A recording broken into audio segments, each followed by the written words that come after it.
ఢిల్లీ పర్యటనలో ఉన్న ముఖ్యమంత్రి చంద్రబాబు నాయుడుతో ఫిక్కీ ప్రతినిధులు భేటీ అయ్యారు. తెలుగు రాష్ట్రాల్లో నేరుగా జరిగే అమ్మకాల పెంపుదలపై నివేదికను అందజేశారు. 2 రాష్ట్రాల్లో నేరుగా అమ్మకాల శాతం తగ్గటం వల్ల ప్రధానంగా మహిళలపై ప్రభావం పడుతుందని ఫిక్కీ ప్రతినిధులు తెలిపారు. శాసనపరమైన కీలక నిర్ణయాలు తీసుకుంటే నేరుగా అమ్మకాలు చేయడంలో మార్పులొస్తాయని, మిగిలిన రాష్ట్రాలతో పోటీ పడడానికి అవకాశం ఉంటుందని ఫిక్కీ బృందం తెలిపింది.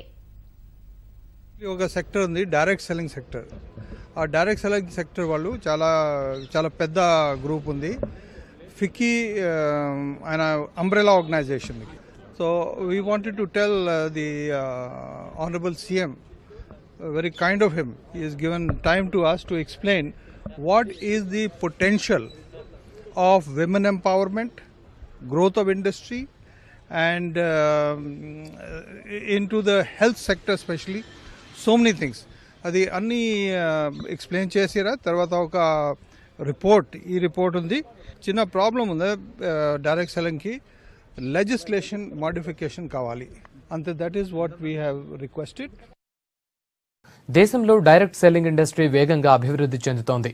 ఇండస్ట్రీలో కంపెనీలు పెరిగిపోతూ ఉండటంతో దాన్ని మానిటరింగ్ చేయడానికి ప్రభుత్వం ప్రత్యేక గైడ్ లైన్స్ కూడా తీసుకొచ్చింది. ఉపాధితో పాటు లాభాలు కూడా పెరగడంతో ఎక్కువ మంది ఈ రంగం వైపు మొగ్గు చూపుతున్నారు.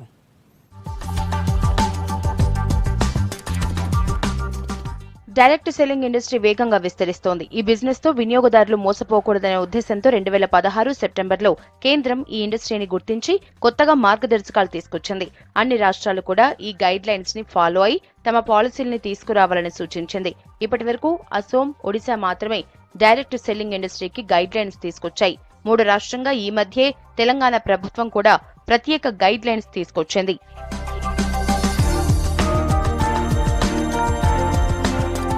కొత్త గైడ్ లైన్స్ ప్రకారం డైరెక్ట్ సెల్లింగ్ కంపెనీలు తప్పనిసరిగా పరిశ్రమల శాఖ దగ్గర రిజిస్ట్రేషన్ చేయించుకోవాలి. తప్పనిసరిగా ఒక షాప్ తో పాటు పర్మనెంట్ అడ్రస్ కూడా ఇవ్వాలి. తమ ఉత్పత్తులు కొనుగోలు చేసిన వారితో పాటు అమ్మిన వారి పేర్లు, డెలివరీ తేదీ, వారంటీ ఇలా అన్నింటికీ రికార్డ్స్ నిర్వహించాల్సి ఉంటుంది.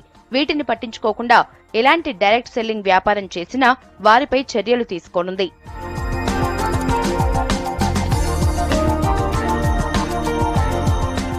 గైడ్ లైన్స్ తీసుకురావటాన్ని డైరెక్ట్ సెల్లింగ్ అసోసియేషన్ స్వాగతిస్తోంది. కొత్త కంపెనీలతో ఇండస్ట్రీకే చెడ్డ పేరు వచ్చేదని, ఇలాంటి గైడ్ లైన్స్ తో ఇండస్ట్రీ సాఫీగా సాగుతోందంటున్నారు. దేశవ్యాప్తంగా ఇండస్ట్రీ 6,000 కోట్ల టర్నోవర్ చేస్తోందన్నారు. ప్రోడక్ట్ కి అడ్వర్టైజ్మెంట్, బ్రాండ్ అంబాసిడర్, మార్కెటింగ్ లాంటివి లేకుండా కేవలం డిస్ట్రిబ్యూటర్ల ద్వారానే కస్టమర్స్ కి చేరుస్తామంటున్నారు.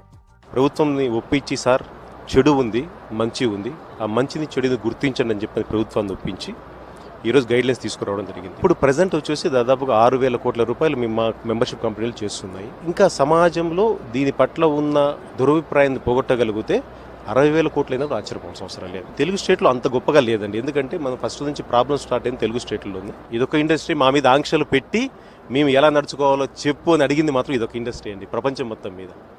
సో ప్రభుత్వం గుర్తించింది. ఈరోజు ఇదివరకన్నా బాగా ఉంది. బట్ ఈ మనీ సర్క్యులేషన్ కంపెనీలు అన్ని పోయే వరకు మాత్రము మేము మా ఉద్యోగాన్ని ఆపదలుచుకోలేదండి. డైరెక్ట్ సెల్లింగ్ ఇండస్ట్రీతో ప్రత్యక్షంగా, పరోక్షంగా 6 కోట్ల మంది ఉపాధి పొందుతున్నారని ఇండస్ట్రీ నిపుణులు చెబుతున్నారు. ప్రొడక్ట్స్ తయారు చేసే ప్రాసెస్ నుంచి వాటిని డిస్ట్రిబ్యూట్ చేసే వరకు ఎంప్లాయీస్ పనిచేస్తున్నారు. అయితే ఈ ఇండస్ట్రీ గత 5 ఏళ్లుగా 15% గ్రోత్ రేట్ తో ముందుకు వెళ్తోందంటున్నారు. It's nearly 6 crore people are associated with the direct selling industry. Regulations are that guideline has got given a certain points which should be considered. That government support is tremendous because this ruling government has already declared this in their manifesto that they are movement, they come in power, they will be giving us the direct selling. So before they could do, the center has done it. Telangana government has adopted as it is. And this is very useful for the people of youngster of Telangana. It is creating millions of jobs.